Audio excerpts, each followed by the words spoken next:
તારીખ 10/6/2018. આપણે આજે 18મા અધ્યાયનો 20મા શ્લોકથી ચાલુ કરશું.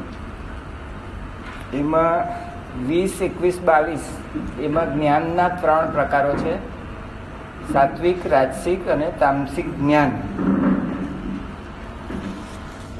આ પહેલા આપણે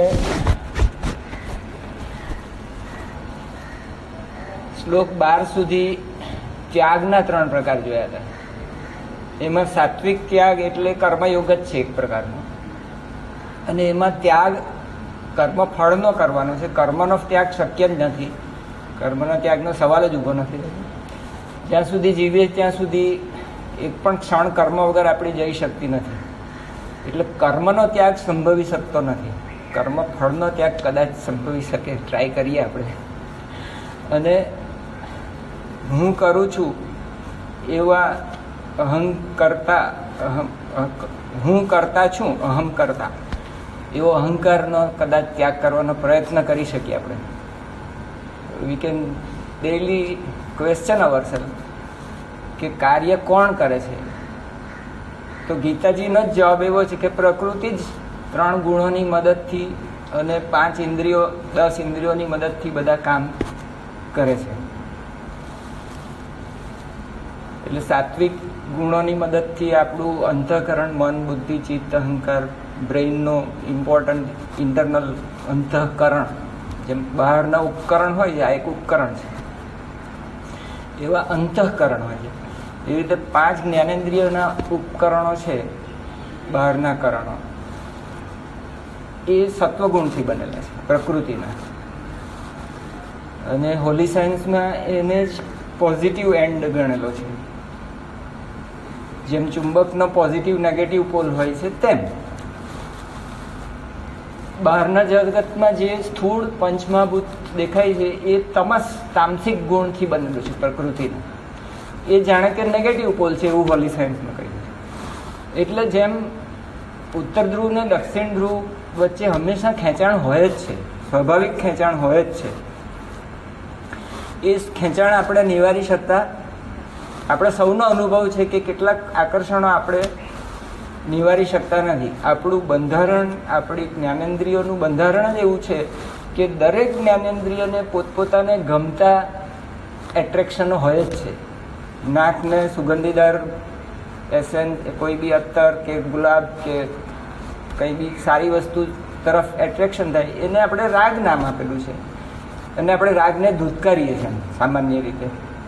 પછી રચના છે આપણી, it is built in, it is program. Understand? એને ધૂતકારવાથી કોઈ ફાયદો નથી. ધીસ ઇઝ અવર કોન્સ્ટિટ્યુશન, આપણું બંધારણીય આ તત્વ છે. Somehow this machine is program like this. એટલે ઇન્દ્રિયાણી શું, ઇન્દ્રિયાર્થે શું, ઇન્દ્રિયાણીના દરેક ઇન્દ્રિયોના ઇન્દ્રિય અર્થ એટલે ઓબ્જેક્ટ્સ પ્રત્યે પોતપોતાના રાગ દ્વેષો વ્યવસ્થિતો. It is the whole machinery is program like that. You no use fighting with.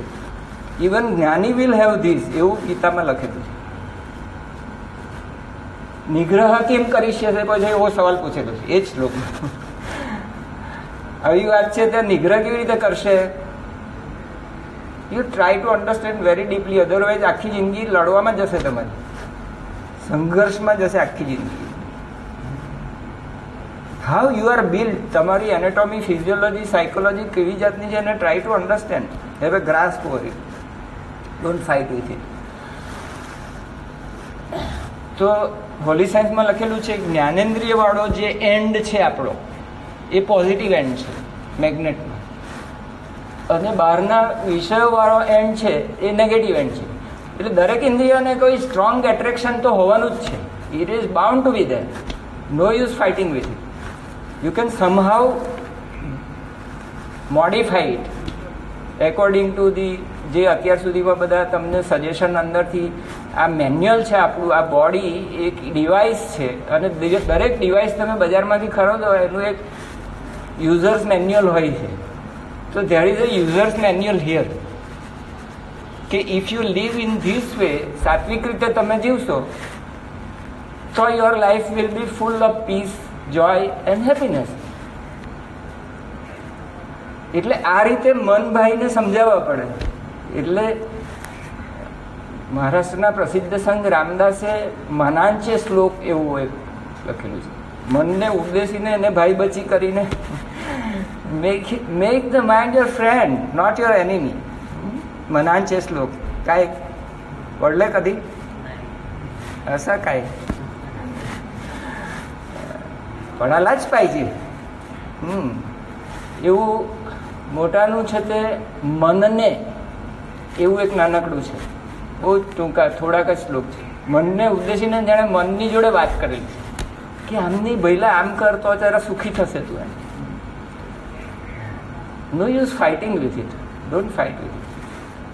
અને હોલી સાયન્સમાં કહેલું છે કે જે કંઈ બી કર્મેન્દ્રિયો છે એના ઉપર રજોગુણનું આધિપત્ય છે. એટલે મોટર સિસ્ટમ છે. આપણે તે વખતે જોયું કે જ્ઞાનના 3 પરિબળ છે, પરિજ્ઞાતા, જ્ઞાન ને જ્ઞેય. એમાંથી ઇનપુટ મળે છે આપણને. એટલે પછી એમ કે ગુલાબનું ફૂલ સુગંધી છે, હવે બીજી વાર બજારમાંથી હું ગુલાબના ફૂલનો બુકે લઈ જઈશ. So your desire comes from your knowledge of something, right? And then કર્મેન્દ્રિય તમારા પગ માળીની દુકાન પર લઈ જાય બુકેવાળાને, કે કાર લઈ જાય તમે. એટલે મોટર સિસ્ટમ છે તમારી, કર્મ સિસ્ટમ છે એ ત્રિવિધ કર્મ સંગ્રહ એ આવી ગયું. બરાબર છે? એટલે પછી જ્ઞાનના 3 પ્રકાર, કર્મના 3 પ્રકાર, કર્તાના 3 પ્રકાર, એવું હવે વારાફરતી ભગવાન લેવાના છે. કે હવે સાત્વિક ત્યાગ તો જોઈ લીધો આપણે, તો હવે સાત્વિક જ્ઞાન શું છે એની આપણે વાત કરવાના છે. અને 12મા સુધી આપણે સાત્વિક ત્યાગની અને કર્મની વાત કરી કે હું કરતા નથી અને કર્મફળનો ત્યાગ કરી શકું, અહંકારનો હું ત્યાગ કરી શકું, કર્મનો ત્યાગ શક્ય જ નથી, right?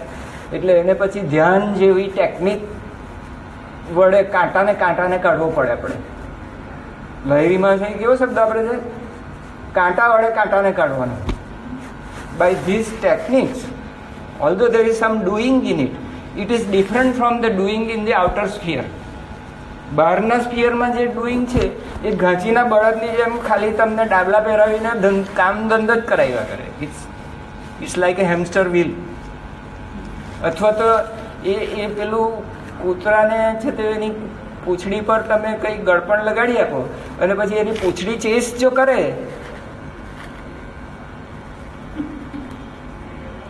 it will endlessly chase its own tail, and we are all doing that. We are chasing something which is ક્ષણજીવી છે. એ કોઈ દિવસ વધારે ટકવાનું જ નથી. જે કંઈ બી છે બહારમાં ગમતામાં ગમતી વસ્તુ હોય, સારામાં સારું અત્તર લગાવેલું હોય આપણે, તો થોડી વાર પછી શું થશે કે આપણને સુગંધ આવવાની બંધ થઈ જાય. તો કોઈ આપણું ફ્રેન્ડ બાજુમાં, ઓહ બહુ ફાઇન છે, હા ક્યાંથી લાવ્યો એમ કે કહું આનું શું નામ છે અત્તરનું કે સેન્ટનું કે બોલ. But your nose gets accustomed by a phenomena of physiology of brain which is known as phenomena of tolerance.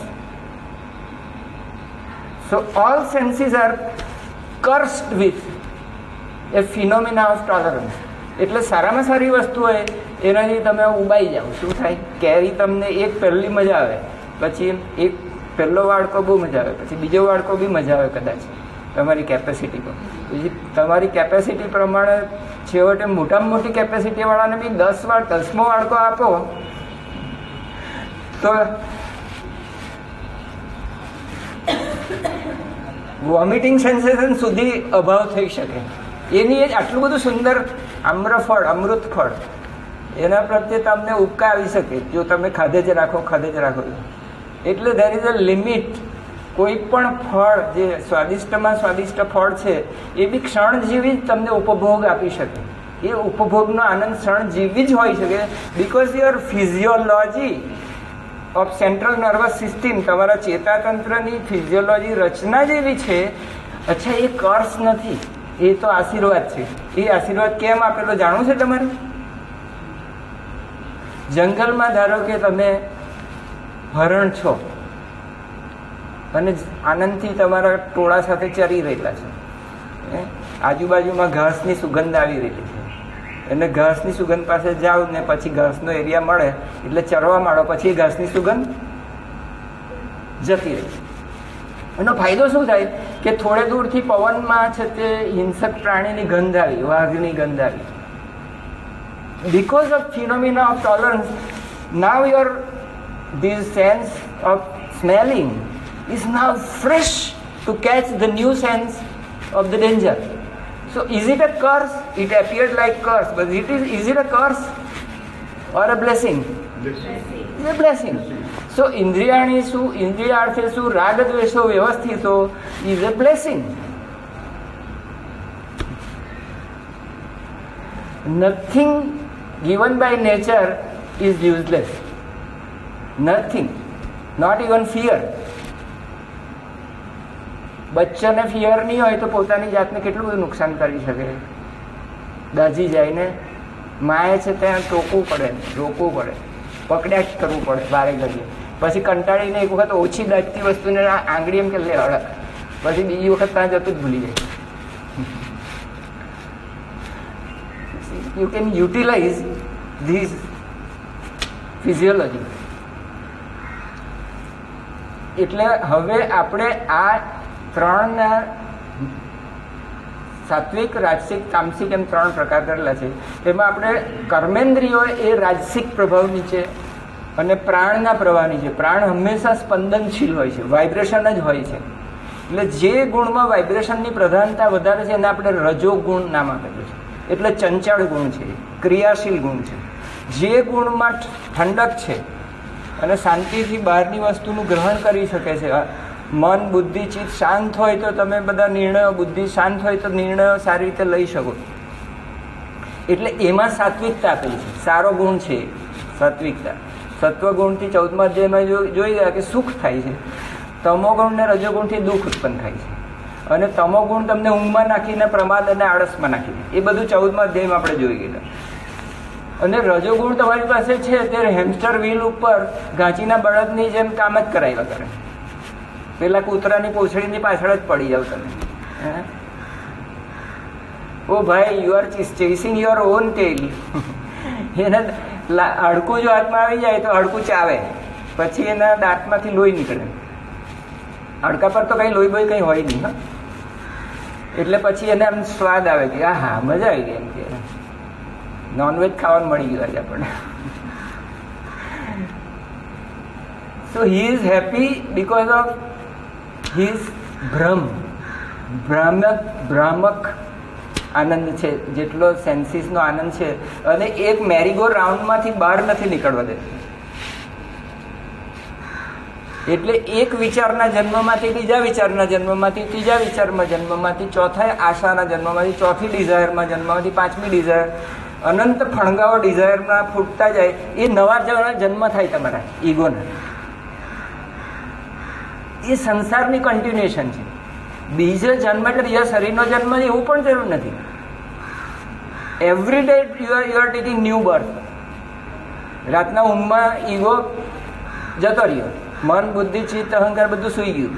તે વખતે તમારું શરીર બી હતું નહોતું. અને તમારી ચેતનામાંથી તમે સ્વપ્નમાં રજોગુણની મદદથી સ્વપ્ન સૃષ્ટિ પેદા કરી દીધી. સ્થૂળ શરીરની કંઈ જરૂર નહીં પડે. સ્થૂળ શરીરની જ્યાં જરૂર પડે ત્યાં તામસિક પદાર્થો પ્રત્યે તમારી દોડ હોય છે. હું શરીર છું એમ માનું છું, એમાં તામસિકતા છે. મારે જીવ છે ને મારે બીજો જન્મ છે એમ જ્યારે માનું છું કે જે જીવ અંતઃકરણમાં આભાસ ચૈતન્યને લીધે, ચિદાભાસ ચૈતન્યને લીધે, પ્રતિબિંબિત ચૈતન્યને લીધે છે.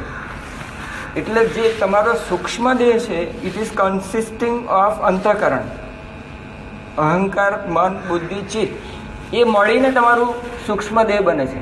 એટલે આ સ્થૂળ દેહ તો અહીંયા પડી રહે મરી જાવ ત્યારે, પણ પેલું જાણે કે જીવ રૂપે બીજા દેહમાં શરીરમ યદ અવાપનોતિ યચ્ચ ઉક્રાંતિ ઈશ્વર.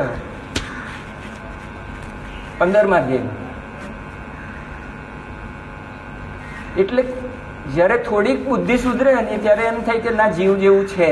પછી કંઈક આમ બધું વાંચવામાં આવે, નવા પેલા ઓથરો એમ બુક લખેલી હોય કેમ કે બહુ સંશોધન કરીને પેરાસાયકોલોજીના પ્રોફેસરે શોધી કાઢ્યું છે હવે કે પાછલો જન્મ હોય છે. એટલે થોડુંક આપણી મગજની ઉત્ક્રાંતિ થઈ. એટલે હવે હું શરીરને બદલે આપણી થોડીક બુદ્ધિ સુધરી કે કંઈ there is something which survive may be. સાચી વાત હોય આ લોકોની કદાચ. એટલે પછી એવા શાસ્ત્રો નીકળ્યા કે જે શાસ્ત્રોએ જીવની અને જીવના દેહાંતરની કાંઈ ટ્રાન્સ માઇગ્રેશનની કલ્પના કરી. એટલે તામસિક પરથી આપણે આવી ગયા રાજસિકના સ્ટેપ પર. સૂક્ષ્મ શરીરમાં માન્યતા આવી આપણી. ત્યાં સુધી તો આપણે કે હું કેર્સ બતાવો ને મને કંઈ છે એવું. પછી બધા બુક્સ પર બુક્સ બહાર પડવા માંડી. બ્રાયન વીસ કરીને મોટો સાયકિયાટ્રિસ્ટ છે, એણે પોતાના અનેક પેશન્ટો ઉપર હિપ્નોસિસ કરીને ચાઇલ્ડહુડમાં લઈ જવાની ટ્રાય કરી. કારણ કે ચાઇલ્ડહુડમાંથી આપણા કેટલાક પ્રોબ્લેમ પેદા થયેલા હોય, ચાઇલ્ડહુડમાં ટ્રોમા થયેલો હોય કે એબ્યુઝ થયેલો હોય કે વોટ એવર, એને લીધે અત્યારની આપણી માનસિકતા બહુ વિચિત્ર રીતે બગડી ગયેલી હોય, ડિઝીઝ થયેલા હોય. તો પેલા ચાઇલ્ડહુડમાં હિપ્નોસિસ કરીને લઈ જાય, ત્યાંથી કારણ ખોદી કાઢે અને એમ કે આ કારણ છે એટલે પેલું સારું થઈ જાય. તો એમ કરતાં કરતાં અચાનક અકસ્માત એવું થયું કે પેશન્ટ પાછલા જન્મમાં ચાલે. From that he has return 5 books, many life many masters, like that. આખી સિરીઝ જ છે. એટલે ધીમે ધીમે પેલું જે ડાર્વિનિયન થિયરીમાં માનતું, જે ફિઝિક્સમાં સ્ટ્રોંગ માનતું છે કે મટીરિયાલિસ્ટિક જ છે, આ દેહ મરી જાય એટલે વાર્તા પૂરી, ધેટ ઇઝ તામસિક. પછી આ માણસને આવા બધા બહુ બધા, પછી તો અનેક લેખ લખાયા પછી. એટલે હવે ધીમે ધીમે લોકોને પશ્ચિમ જગતમાં કૌતૂહલ થયું કે ઉભા રહો, are we making some mistake. એટલે હવે એમ કે કંઈક જીવ છે ને કંઈક transmigrate, some vibratory force of mind in form of some energy remains after death, એવી કંઈક એમ કે હા હોઈ શકે, કંઈક બનવા જેવું છે. એટલે સ્ટેપ નંબર 2 ઇઝ રાજસિક. એટલે સાંખ્યોનો અનેક જીવોનો વાદ આવ્યો. પછી ચારવાક પહેલો હતો મટીરિયાલિસ્ટિક, સ્ટ્રોંગ મટીરિયાલિસ્ટિક ચારવાક હતા. એમ કે ભસ્મીભૂતસ્ય દેહસ્ય, પછી શું કંઈ નહીં, એમ કે આત્મા કેવો ને વાત કરી. પછી કેટલાક વજન બી કરી ગયું મરી જાય પછી, કે આત્મા જો જતો રહે તો વજન ઘટે કે નહીં. એમ કે તો તરત ને તરત તો એટલું જ વજન રહે, પણ થોડાક વાર રહેવા દે તો વજન વધી જાય. કારણ કે અંદર બેક્ટેરિયા પડે, સડો થાય, બહારનું પાણી આવે એટલે વજન વધી જાય. તો કે હારો આત્માના નેગેટિવ માઇનસ વેઇટ છે કે શું. એટલે આપણી ધીમે ધીમે ઉત્ક્રાંતિ થવા માંડી. આપણા વિચારો, ફિલોસોફી નવી નવી આવવા માંડી. એટલે ચારવાકની મટીરિયલિસ્ટિક થિયરી પછી આવી તામસિક થિયરી, પછી આવી રાજસિક થિયરી. અને સાંખ્યોએ એમ કહ્યું કે અનેક પુરુષો છે, પ્રકૃતિ એક જ છે. there are as many purushas or jivas as many there are the dehas. અને જૈન લોકોએ એમ માન્યું, સોરી આમાં કોઈ જૈન છે કે, એટલે મારી ભૂલ હોય તો સુધારજો, જે સાંભળ જેની પાસે આ પહોંચે તે બી મારી ભૂલ સુધારી શકે છે. પણ જૈનોમાં એવી સંપ્રદાય છે કે જે લોકો એવું માને છે કે દેહના પરિમાણવાળો જીવ હોય છે. એટલે હાથીના જેવડો હાથીનો જીવ, કીડીનો જેવડો કીડીનો જીવ. Gate my point? પરિમાણ કેટલું? દેહ જેટલું. વધઘટ થાય તમારા જીવમાં, કોન્ટ્રેક્ટાઇલ એન્ડ એક્સપેન્સાઇલ. એટલે એક કોષી અમીબા હોય તો માઇક્રોસ્કોપિક એનો આત્મા હોય. જો આપણી જેમ જેમ આપણે સાવ પેલા વાંદર હતા, એમાંથી ધીમે ધીમે આપણું નોલેજ વધવા માંડ્યું, ઉત્ક્રાંતિ થવા માંડી આપણી સમજની. અવર knowledge started improving. So new ફિલોસોફીઝ came. So Sankhya's came and said that there is no God. Original Sankhya was there is no God. And there are as many purushas as there are dehas. જેટલા ક્ષેત્ર એટલા ક્ષેત્રજ્ઞ, જેટલા દેહ એટલા પુરુષ. પુરુષ એટલે ચેતન, પ્રકૃતિ એટલે જડ. This was there simple bifurcation. કે હું જે જોવાવાળો છું, આ દેહને, આ મારો હાથ છે, it is my awareness. We all have awareness that આમ એ મુઠ્ઠી વાળી, I am aware of this. Right. Now I am aware of my left hand, right? I can taste all the various parts of my body. So I get convinced that I am the perceiver, the drashta of this body. ક્ષેત્રનો જાણવાવાળો હું ક્ષેત્રજ્ઞ છું. પહેલી પરિકલ્પના પુરુષ અને પ્રકૃતિ, જળ અને ચેતન, દ્રષ્ટા અને દ્રશ્ય. એટલે એ લોકોએ બહુ જ ઇમ્પોર્ટન્ટ કોન્સેપ્ટ દાખલ કર્યો. આત્મા અનાત્મા વિવેક, જળ છે તે અનાત્મા, પુરુષ પ્રકૃતિ વિવેક, ક્ષેત્રજ્ઞ ક્ષેત્ર વિવેક, જળ ચેતન વિવેક, નિત્ય. આ એ લોકોને ખ્યાલ આવ્યો કે આ હું છું and I know that I exist, isn't it? આપણે બધા આંખ મીચીએ તો આપણને ખબર પડે કે હું છું અને I exist and I know that I am exist. અને એ જે હું બાળપણમાં જે હતો, જે અત્યારે 72 વર્ષનો થયો, તે બાળપણમાં જે હું છુંની લાગણી હતી, જે ઇન્ટ્યુટિવ ફીલ હતી, એ અત્યાર સુધી બદલાયેલી માલમ પડતી નથી. અને હું છું તે અવેર છું. આ બધું જે બદલાતું સિનરી છે એનો હું દ્રષ્ટા છું. I am the seer of the scenery, and I see that the scenery is always changing, but I, the seer, never changes. So they laid down some extraordinarily important સિદ્ધાંત which are known as સાંખ્ય સિદ્ધાંત. એ લોકોએ સીધી સાદી ગણતરી કરી કે 5 જ્ઞાનેન્દ્રિય છે, 5 કર્મેન્દ્રિય છે, એટલે there must be 5 તત્વ. બહારના 5 તત્વોને ગ્રહણ કરવા માટે 5 જ્ઞાનેન્દ્રિય છે, એટલે there must be 5 elements in the outside world. એટલે પૃથ્વી, જળ, તેજ, વાયુ, આકાશ. એટલે એ લોકો 5 તેરી 15 એ બનાવી દીધા. એ 5 પ્રાણને અંદર નાખી દીધા, 20 ને 4 અંતઃકરણને બદલે 24 સંખ્યા આપીને એમ કહ્યું કે આ પ્રકૃતિએ બનાવેલું આ ક્ષેત્ર છે. This is the prakriti kshetra, the field, and I am the knower of the field, and the knower has to be conscious, the knower has to be aware, and the awareness has to be non-changing. Then only I can have memory also. What will hold on to memory if there is no constancy? Some constant thing, if it is not there, what will hold on? So naturally, one after another, Kapil Muni put extraordinary logical theories, and that was now known as Sankhya theory. But can you find out what is the fallacy in this theory? The fallacy is in this theory and the Jainas. They believe કે આ જે જીવો છે, જે પુરુષો છે, જે ક્ષેત્રજ્ઞ છે, they are limited in માપ, પરિમાણ. આટલા દેહ પૂરતા જ છે, અવચ્છિન્ન છે, પરિચ્છિન્ન છે, માપવાળા છે. આટલા જ છે અને બેની વચ્ચેનો અંતરાળ સ્પેસ એમાં કશું નથી. You get my point? There are 2 problems. બધા જુદા છે, જુદાઈ રહી ગઈ. પછી થોડા વખત પછી પતંજલિ મુનિ આવી, નહીં ઊભા રહ્યો. આ બધા પુરુષ, એ બી અમારી વાત, પ્રકૃતિ, જળ, એ બધું બરાબર છે. પ્રકાશ, ક્રિયા, સ્થિતિ, સ્થિલમ, ભૂતેન્દ્રિયાત્મકમ દ્રશ્યમ, ધેટ ઇઝ પતંજલિ. પ્રકાશ એટલે સત્વ, ધ નોલેજ આપે તે જ્ઞાન, જ્ઞાનેન્દ્રિય. ક્રિયા એટલે રજસ, કર્મેન્દ્રિય. સ્થિતિ એટલે જળ, તમસ, બહારના પદાર્થ, સ્થાવર, અણુ,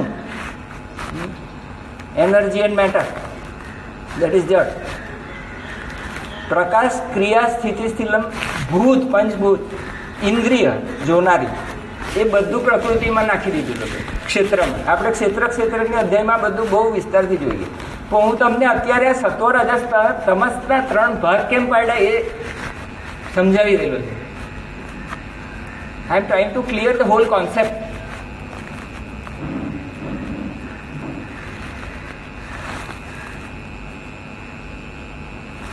તો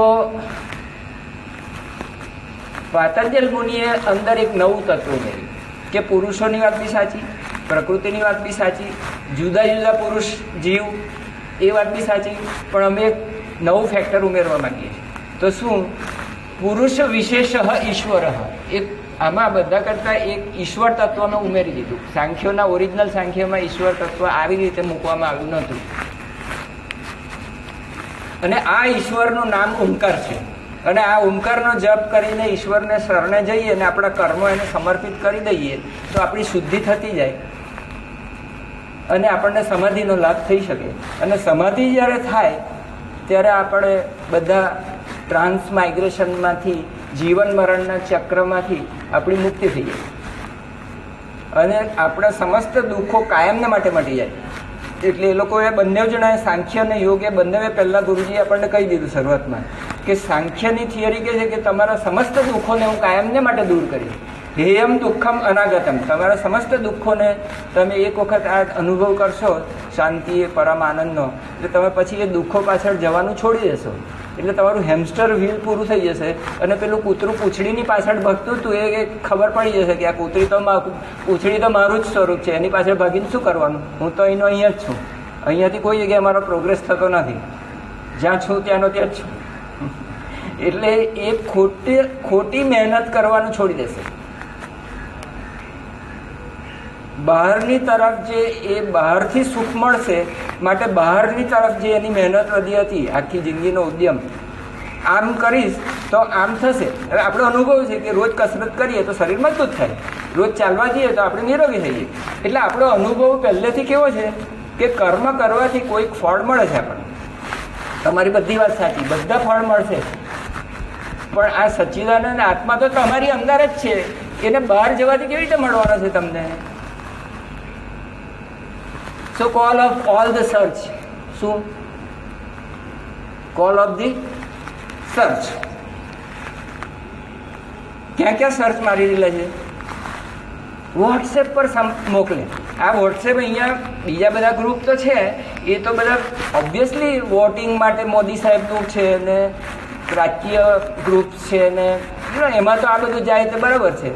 પણ આ યોગદાનું, આ ગીતા સત્સંગનું ગ્રુપ એટલા માટે આપણે ચાલુ કર્યું કે આની અંદર ખાલી આધ્યાત્મિક મેસેજ જ મોકલવામાં આવે, એનું કોન્ટામિનેશન નહીં કરો, એવા સ્પષ્ટ ઉદ્દેશની સાથે આ. હવે આપણે શું કરીએ છીએ, અંદર કોઈક વાર આ બી કોઈ નાખી દે, કોઈ ગામ ડાયા હોય તો ગામની બધી ડાયા બધી વાત ને વૈજ્ઞાનિક શોધ ને બધું આમાં. So this is a hidden hamster wheel કે જેના ઉપર ચડી બેઠેલા છે તમે. You should go after your Satchidanand Atma. That should be your purpose. Self-realization. That is why SRF has been created, and that is why you members have been invited in this group. You members have been invited with total respect for your inner self, and you are urged to seek yourself here in this group. You may seek political agendas in the political groups and Samaj Sevak Sudharnas in Samaj Sevak groups, but for God's sake seek God only in this group. Why contaminate it? Get my point? I am telling to all those my friends who are on the hamster wheel અને કૂતરાની પૂંછડીની પાછળ પડેલા છે. They are, can you get my point? You are chasing your tail. When you are not chasing God, you are chasing your tail only. Nothing more than that. તમે ઘાંચીના બળદ છો કે એક જ સર્કલમાં ફરી રહેલા છો ને એમાંથી બહાર જ નથી નીકળવાના. તમારે બહાર નીકળવું છે એમાંથી.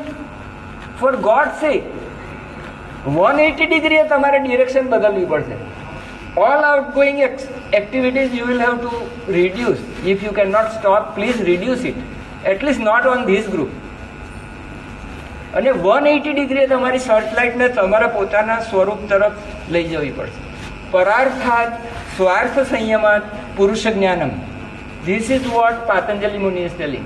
બહારના વસ્તુમાંથી ખસ, પરમાંથી ખસ, સ્વમાં વસ, એટલું જ બસ. Can you remember this much? આ બાકીના બધા messages Facebook you can keep it, only see your notification. Limit it in somehow limit it. Abstain, fasting કરો કોઈ દિવસ એના ઉપર. પેલી વિપશ્યના સાધનામાં 9 દિવસ તમારી પાસે કોઈ, એ લોકો they don't allow any mobile, radio, nothing. Why? Can you do that? YSS વાળો કોઈ એક બંદો એવું 1 કલાક માટે કરી શકે એમ છે? કોઈ એક દિવસ ગાંધીજીની જેમ ડિવાઇસીસ પરથી મૌન પાડી શકશો? મારા મિત્રો જે વોટ્સએપ મોકલનારા મિત્રો મારા, તે તમને હું ઓપન ઇન્વિટેશન આપું છું કે એક દિવસ તમારા ડિવાઇસીસ પરથી ફાસ્ટિંગ કરો પ્લીઝ.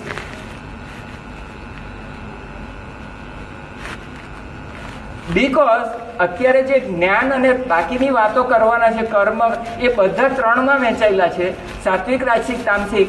અને આ બાકીનું તમે જે કરી રહેલા છો બાહ્યગામી, એ રાજસિક ને તામસિક જ છે. 100% પુત્રની પૂંછડીની પાછળ જ છો તમે, 100% વિધાઉટ ડાઉટ. અને સાત્વિક છે એ જ તમારી સર્ચલાઇટને અંદર પરમાંથી ખસ ને 100માં વસ. That is all that I want my dear friends. Nothing more, nothing more. Can you reduce your activities, outgoing activities, somehow? Limit it. I don't say it's not possible in this age to live without sharing the opinions. I am not asking you to totally abstain. એ અશક્ય વસ્તુ છે, હું જાણું છું. એના ઉપયોગો બી, સારા ઉપયોગ બી છે, એજ્યુકેશનલ ઉપયોગો બી છે. ઓકે, હવે આપણે સાત્વિક જ્ઞાન પર આવી જઈએ.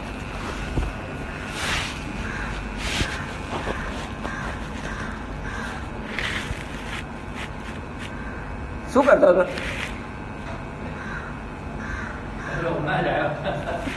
મને કે ઉપર ધ્યાનમાં બેઠેલો હતો.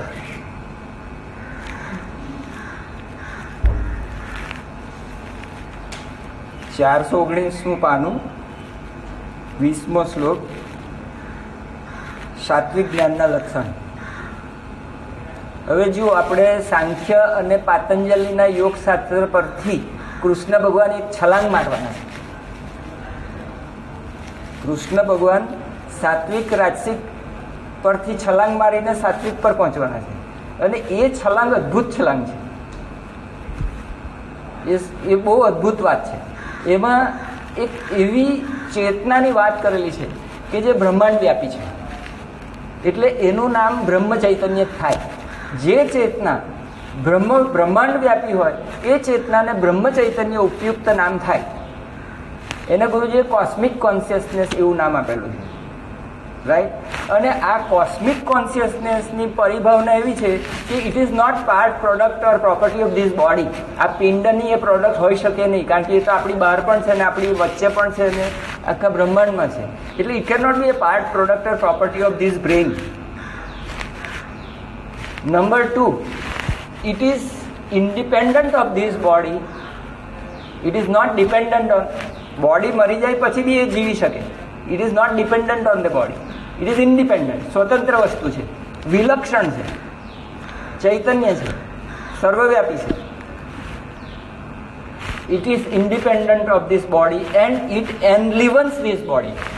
આ શરીરોને એ જીવતા રાખે છે. Because of that which we are alive.